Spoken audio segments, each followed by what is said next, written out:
హైదరాబాద్ లో కన్సల్టేషన్ మరియు 3,500 రూపాయల colour Doppler test Avis hospitals లో ఉచితంగా పొందండి. నమస్తే రమగారు. నమస్తే జయ. రమగారు, మనము ఒక బ్రేకింగ్ న్యూస్ చూస్తూ ఉన్నాము. లడ్డు మీద ఒక వివాదాస్పద వ్యాఖ్యలు వింటున్నాము. ఏది నిజమో ఏది అబద్ధమో అసలు ఏం జరుగుతుందో తెలియని పరిస్థితి. ప్రతి ఒక్కరికి కూడా ఒక ఆశ్చర్యకరమైన విషయం అన్నమాట. మీ స్పందన ఏంటండి? అంటే ఇంతగా మత విశ్వాసాన్ని దెబ్బతీసేంత పని జరుగుతుందని ఎప్పుడు నమ్మలేదు జయ. చాలా వింతగా అనిపిస్తుంది. నిన్న పొద్దుటి నుంచి ఆ న్యూస్ కనపడిన దగ్గర నుంచి అన్నం బాగా పోవట్లేదు. ఈ ఇన్ని సంవత్సరాల నుంచి ఎంత విశ్వాసంతో ఉన్నాము. కళ్ళ నీళ్ళు వచ్చే పరిస్థితి కాదు. ప్రసాదం అంటే అన్నం కంటే ఎక్కువ. రోజు తినే అన్నాన్ని కంటికద్దుకోం, తినేస్తాం. ఆ పూటకి కడుపు నిండుతుంది. ప్రసాదం అనగానే మన లోపల ఎన్ని రకాల హార్మోన్స్ రిలీజ్ అవుతాయో సంతోషంతో. ఇన్ని కోట్ల మంది నమ్మే విషయంలో ఇంత అపనమ్మకమైన వ్యవహారం జరిగింది. కొంతకాలంగా మనం దాన్నే మహాప్రసాదంగా భావిస్తున్నామంటే ఇంత నమ్మక ద్రోహమా? ఇంత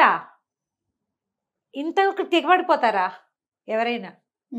ఎందుకు చేయాలి ఇట్లా? పైగా ఏ దైవానికి ఎవరికి మనం ఒక ప్రసాదాన్నో ఒక విషయాన్నో ఒక పూజనో అందిస్తున్నామో దానికి సంబంధించిన వ్యక్తులందరూ ఆ దైవం పట్ల విశ్వాసం ఉన్నవాడైతేనే సరైనది అవుతుంది.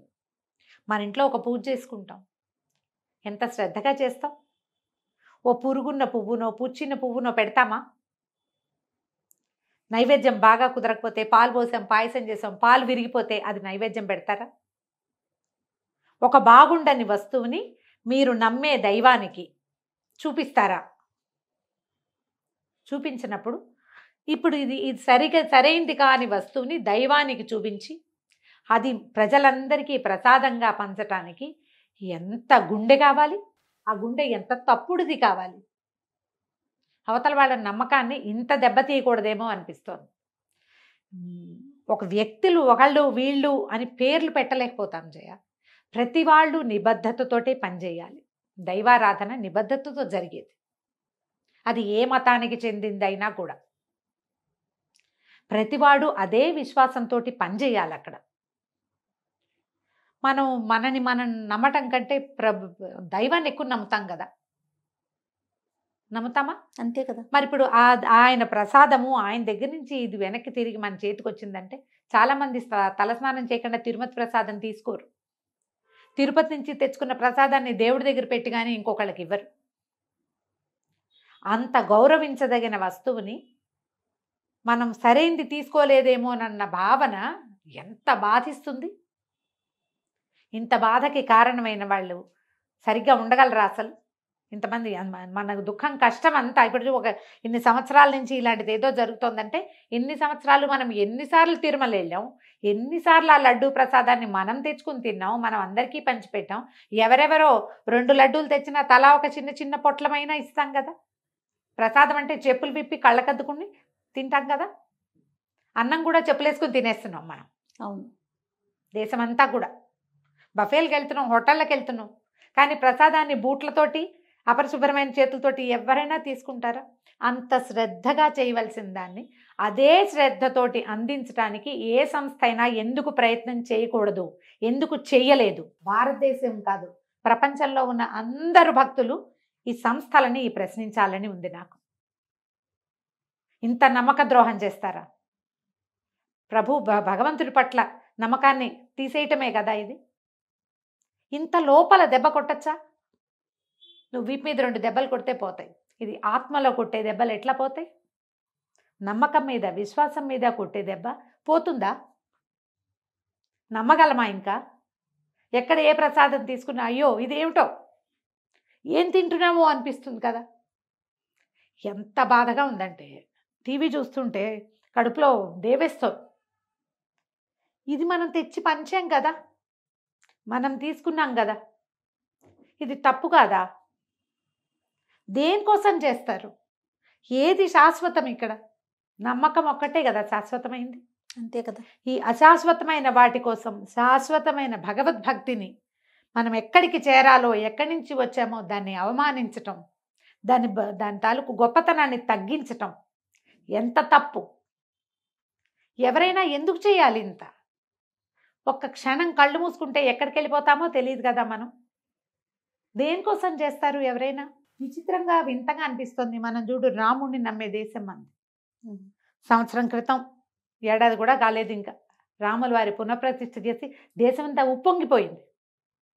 ఇంకా అయోధ్యకి దారులు వెళ్తూనే ఉన్నాయి. కలియుగ ప్రత్యక్ష దైవమైన వాడికి ఇంత అవమానమా? 2 యుగాల క్రితం ఉన్న రాముడిని మనం కొలిచి పూజించుకుంటున్నాం.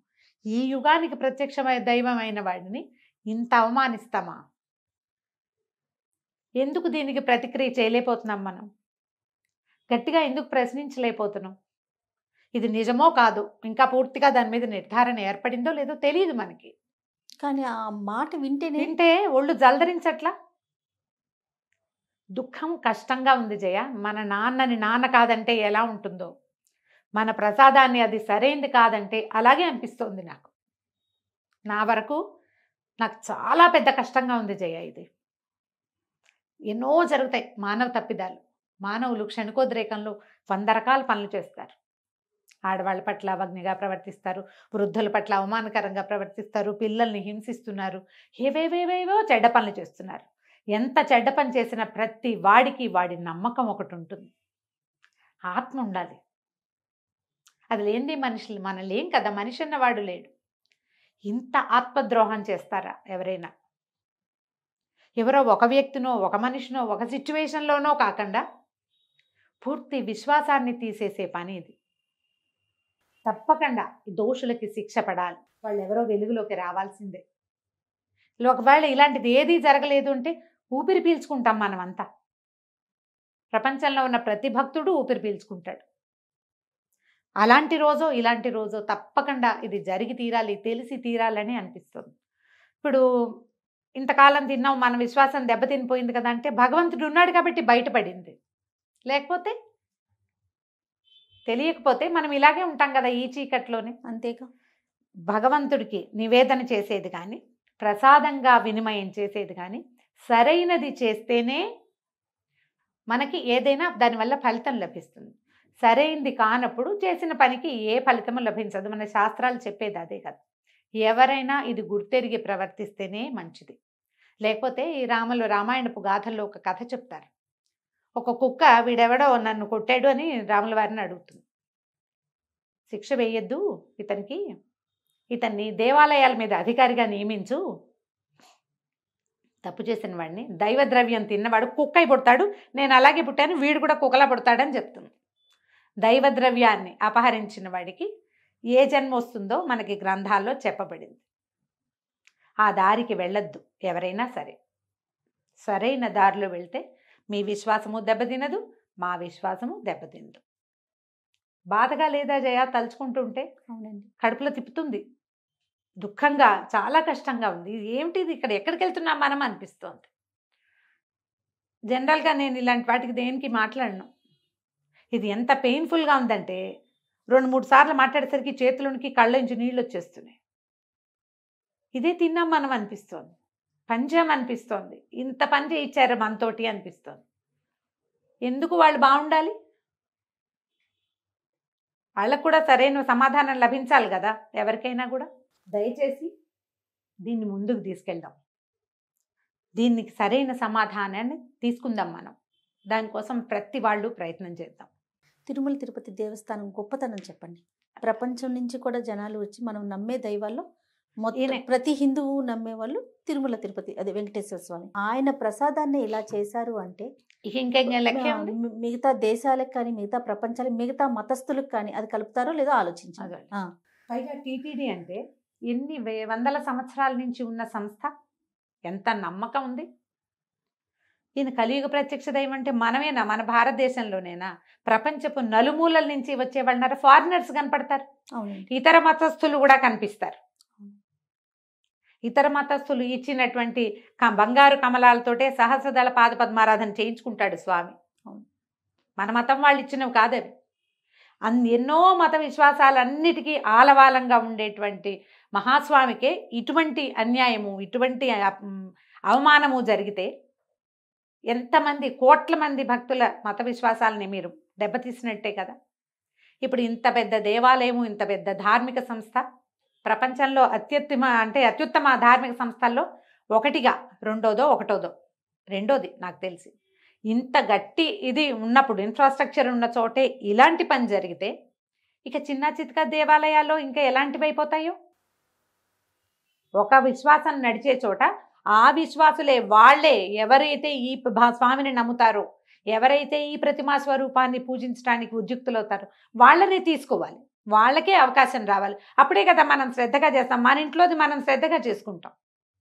పరా ఇంటి వాడికి మన ఇంటి మీద శ్రద్ధ ఎందుకు ఉంటుంది? వేరే వాళ్ళు ఎవరు రాకుండా ఉంటేనే ఇది సరిగ్గా కుదరచ్చు బహుశా. ఆలోచించండి. టీటీడీ లాంటి సంస్థ నుంచి దీన్ని ఎక్స్పెక్ట్ చేయలేం మనం. ఇప్పుడు ఇది సంస్థ కూడా ఉంది కదా, మరి ఇందులో ఎవరో పై వాళ్ళు వచ్చి చేయలా, మీరు చేసిందే.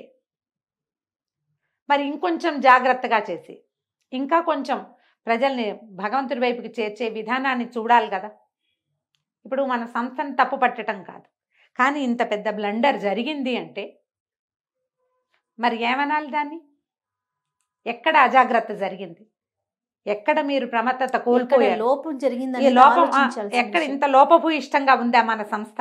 ఇంత పెద్ద తప్ప ఏదో ఒక చిన్నదో పొన్నదో కాదే. మహాప్రసాదం తిరుపతి లడ్డి పేటెంట్ ఉన్న ఇది కదా, ఎన్నాళ్ళైనా పాడయ్యేది కాదమ్మా ఇది వరకు. ఇప్పుడు తొందరగా వాసన ఎందుకు వచ్చింది? తొందరగా ఎందుకు చెడుతోంది ప్రసాదం? ఎక్కడ? పైగా ఇదివరకట్లాగా చేతులతో చేసేది కాదే, ఇప్పుడు చాలా మెషినరీ అవి కూడా వచ్చినాయి, మనం అప్పుడప్పుడు చూస్తున్నాం. అవును. మరి ఇంత ఉన్నప్పుడు ఈ కాస్త నిర్వహణ లోపమో, జాగ్రత్త లోపమో, టెస్టింగ్ లోపమో ఎందుకు జరగాలి? ఇన్ని వేల మందికి అన్నం పెడుతుంది టీటీడీ. ఎంతమంది ఉద్యోగులు ఉన్నారు? మీరందరూ మీ ఆత్మల్ని ప్రశ్నించుకోవాలి కదా. ఇప్పుడు మేమందరం ప్రశ్నించుకుంటున్నాం, భక్తులందరూ ప్రశ్నించుకునే పరిస్థితి వచ్చింది. ముందు సంస్థ మీద ప్రశ్నలు ఏర్పడి సంస్థాగతమైన మార్పులు ఏవైనా సరైనవి చేస్తే ఇలాంటి పొరపాట్లు జరగకుండా ఉంటాయి. విశ్వాసాన్ని దెబ్బతీసే ప్రయత్నం చేయకండి. మనుషుల మనగడకి మనం బతికుండాలంటే విశ్వాసమే ముఖ్యం. ఆహారం ఎంత అవసరమో, గాలి ఎంత అవసరమో, విశ్వాసం అంత అవసరం. నమ్మకం కావాలి, దైవం పట్ల నమ్మకం ఉండాలి మనకి. ఈ ఆరాధన మీద అపనమ్మకాన్ని కనుక కలిగిస్తే దేశం చాలా తొందరలోనే నాశనం అయిపోతుంది. జాగ్రత్త వహించండి దయచేసి. నమస్తే రమగారు. నమస్తే జయ.